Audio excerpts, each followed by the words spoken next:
9-2 up and do a couple different days. So I'm going to give you the majority today and the rest on Monday. So 9-2 can be kind of confusing, but at the same time, the beginning part of this is just, can you work out the problems? So I'm going to show you how to do the problems. How do you do each problem, each type of problem? There's 3 or 4 different types of things I want you to know how to do. And if you just do what I tell you to do, you can get through and get the answer. I'll also try to give you some understanding of where it all came from. If it's kind of confusing, then just look to see how to do the stuff and work through it and remember how to get it done. Alright? So this is 9-2. We're going to start out with the dot product. So 9.2 dot product. Now product means multiplication, dot means for what you've been told, multiplication. But this is going to be a little bit different type of operation. So the dot product, if we have u equals, we'll just do a1, b1, and the vector b, v, is a2, b2. And I want the dot product, and I want you to make sure that you give me a nice dot. I don't want you to any longer use a dot for multiplication.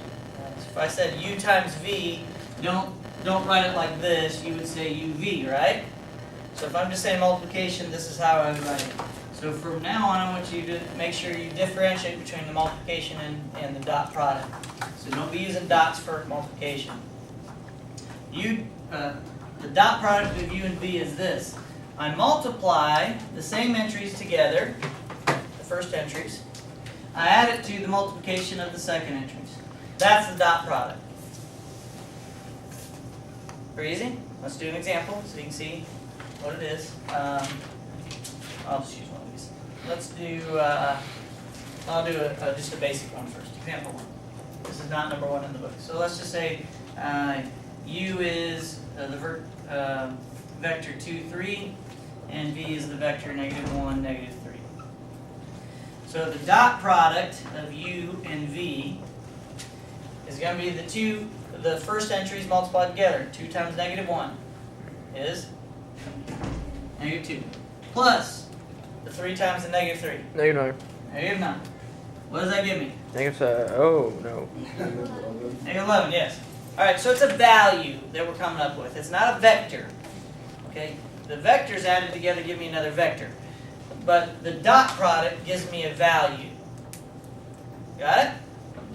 Alright, so you don't need any notation around it. So given an example like this is number 6 in your book. If we do u is I plus radical 3j, and the v is negative radical 3i plus j, I want you to give me the dot product of u and v. And this is all going to lead into some other things we need to know. That's a lot of sugar. Economics. Make that? Econ class. Oh, really? Yeah, it's for market. You just make a bunch. You see how much you can make in a minute, and then you add a worker. Oh, that's cool. Yeah, I do like 7 times. That was kind of neat. Okay, so if you haven't caught on yet, that's okay. I'm going to show you how to do these. We're going to do it a bunch of times. So if you don't recognize what to do, what is u as a vector?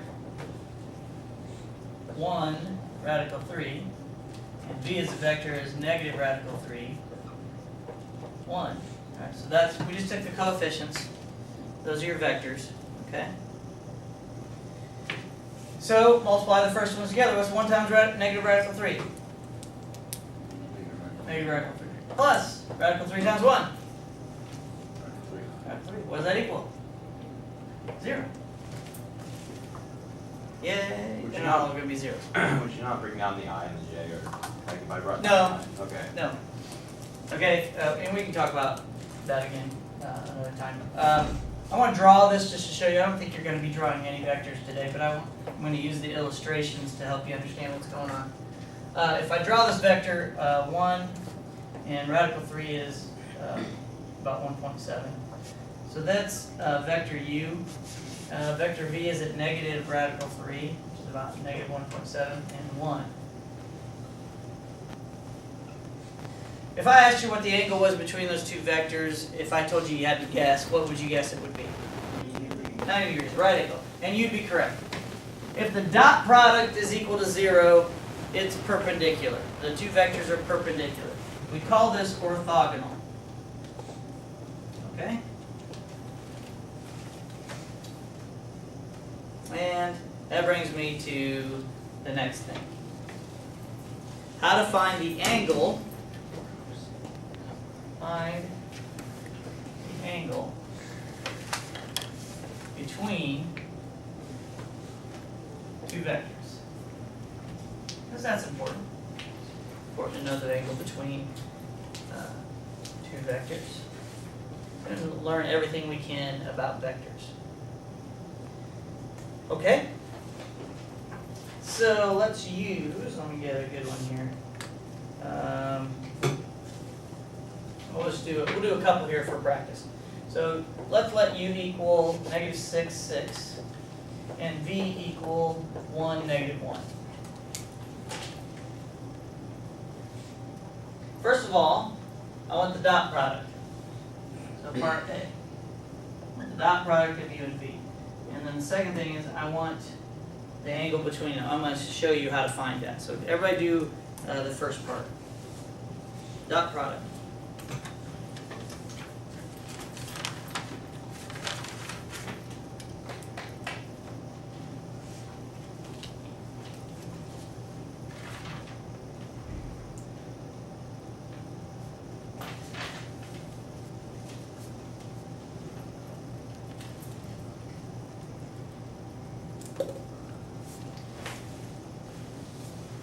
What did you get? Negative 12. That is correct. Who got negative 12? Alright. So again, I'll just do it just to make sure. Negative 6 times 1 is negative 6, plus 6 times negative 1, that's negative 12. Alright, so it's not 0. We know it's not 90 degrees. It's not a right angle. Here's the formula you need. Cosine of theta is equal to the dot product of u and v over the magnitude of u times the magnitude of v. Notice I didn't put a dot between them. So that means you got to find the magnitudes. So just like yesterday and on the possible quiz, how do you find magnitude? You guys did your homework, right? How do you find magnitude?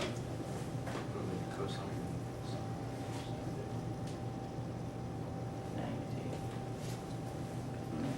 The length of a radius. How do you find the length of a radius in polar coordinates? What do you guys do? Square root of a squared plus b squared. Here, what are we doing? We're taking the square root of the square of the entries of the vectors. That's what you did yesterday. You did do that, right? That's just about on every problem. Okay, so u times the dot product of u and v is negative 12. So the square root of these squared added together. 36 and 36 is 72. So that's the square root of 72. And the square root of 1 squared plus negative 1 squared is 2. Square root of 2. What's 72 times 2? 144. What's the square root of 144? 12. What's negative 12 over 12? What is the x value on your unit circle? When is it negative 1? At pi. And how many degrees is pi? 180. So theta must be 180 degrees, just for visual purposes. Negative 6, 6, and 1, negative 1. And it'll look like a straight line. 180 degrees.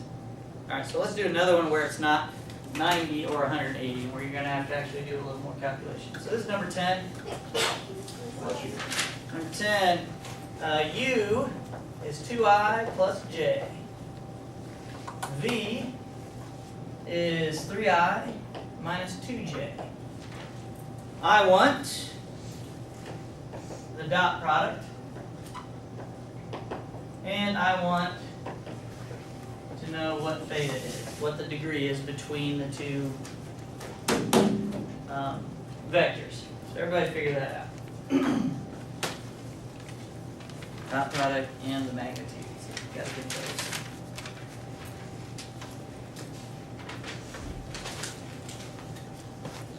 Good. Yeah, we're good. No. That's not what I meant. Those notes, did Yeah. you use them well? Yeah.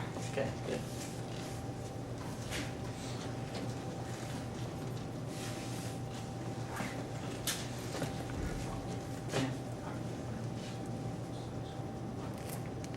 You square the entries of your vertex, add them together and then they square.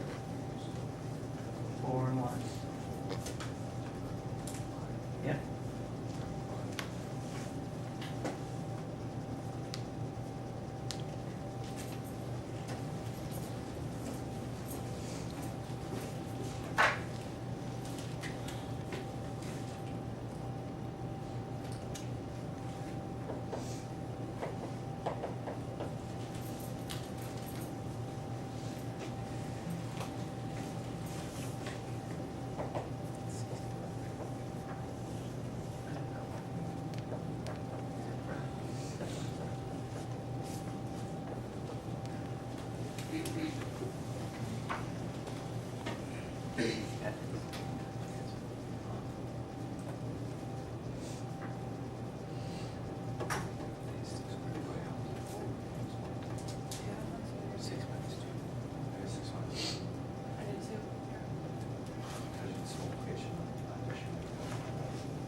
Don't worry, it's getting warmer.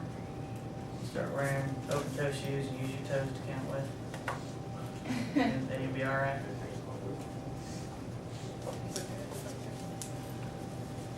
Who got it? He's got it so far. Good, keep going, finish it up.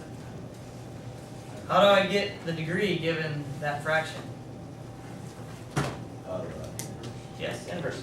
So use your handy dandy calculator.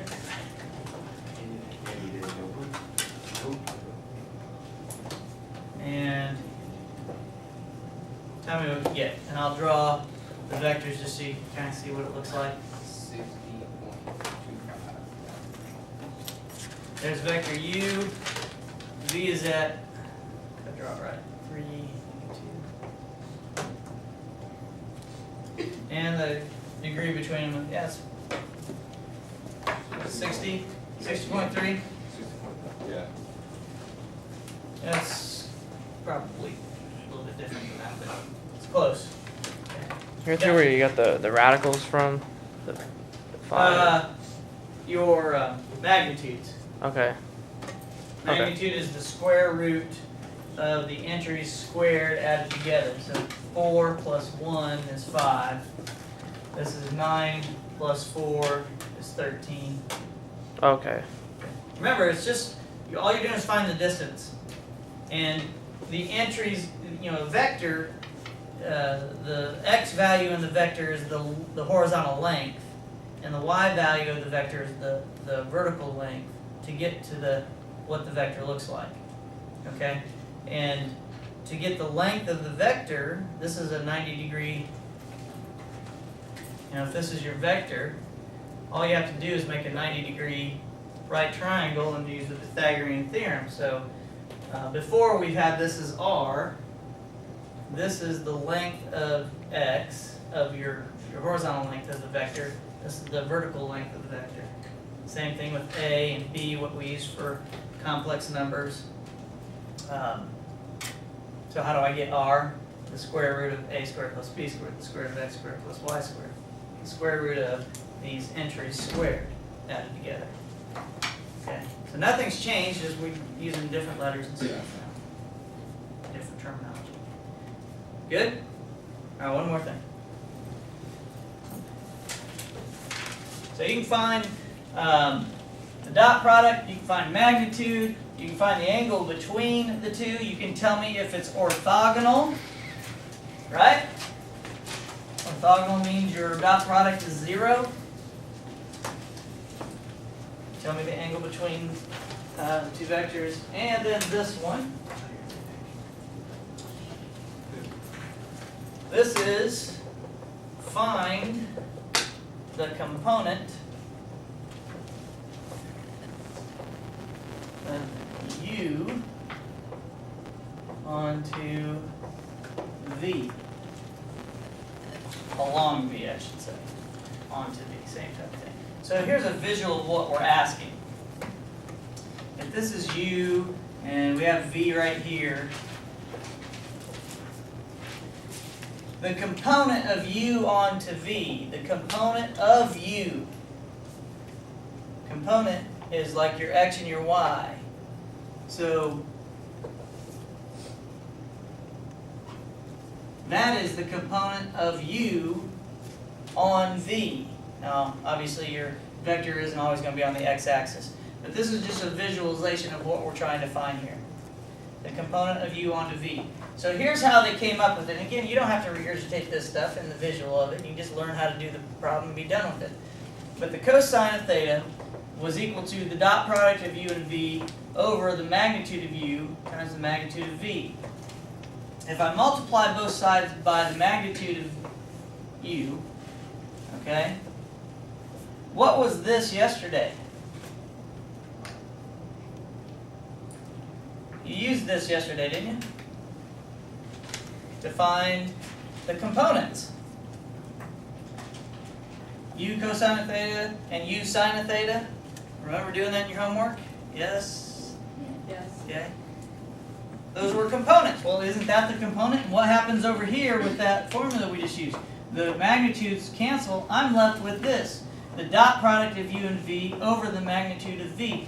This gives me the component of U along V. Okay, again, we're not using it for anything yet, but this is just where it came from. So, at the same time, I could just use that and come up with the answer if you knew the degree, if you knew what theta was, and in the vector of U. Okay, but usually they're just going to give you two vectors, and you don't have the degree. So if they just give you the two vectors, you can use this form. So there's three things you should put on your reference sheet, and this is one of them: how to find the component of U onto V. So let's do an example of this. We'll do something really strange. Number 26. U is negative 3, 5, and V is 1 over radical 2, 1 over radical 2. I chose those on purpose because they look ugly. I want you to see that it's not that difficult. Alright, so what are we going to do?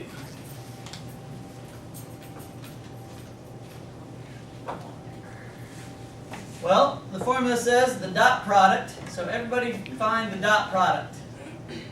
Okay? And then also the magnitude of V. Do both of those things and plug them back into the fraction. Find the dot product first.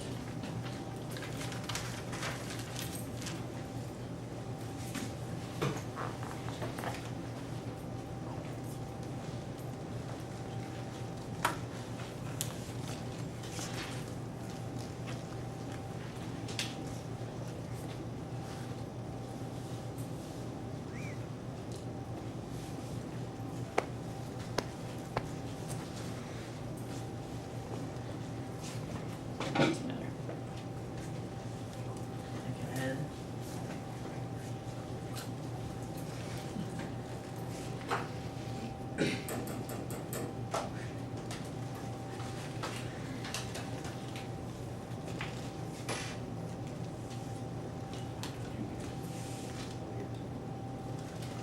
What did you get for the dot product? What? 2 over radical 2. I don't rationalize my denominators until I'm done with the problem. Just because sometimes you just don't need to. Why is it 2? Okay? So dot product, negative 3 times 1 over radical 2. Oops. Plus 5 times 1 over radical 2. So I have negative 3 over radical 2. 5 over radical 2. Oh, okay. Yeah, I didn't do that last step where it's, okay. Okay. Magnitude of V. Anybody finished with that?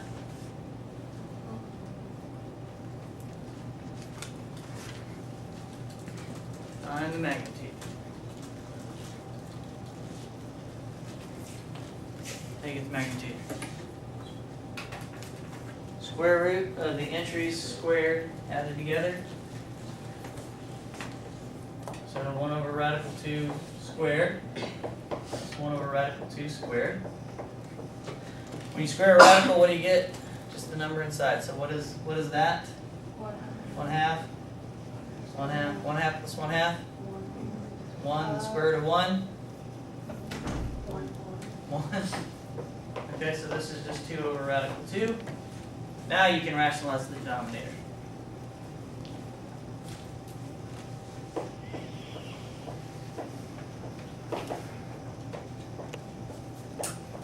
Oops.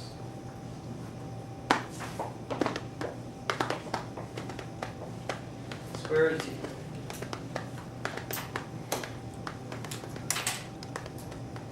That's the u component onto y, onto v. Okay? Basically just the u component.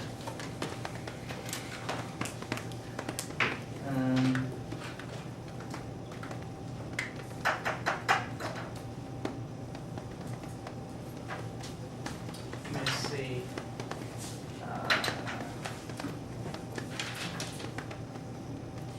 I'm going to stop there. So you got 3 things to add to your reference list. We're going to do 2 more things on Monday.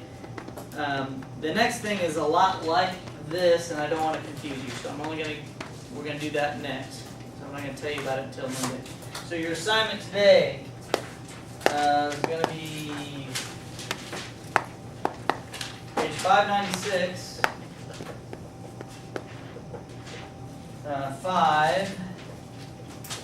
27 odds. About 13 problems. Okay.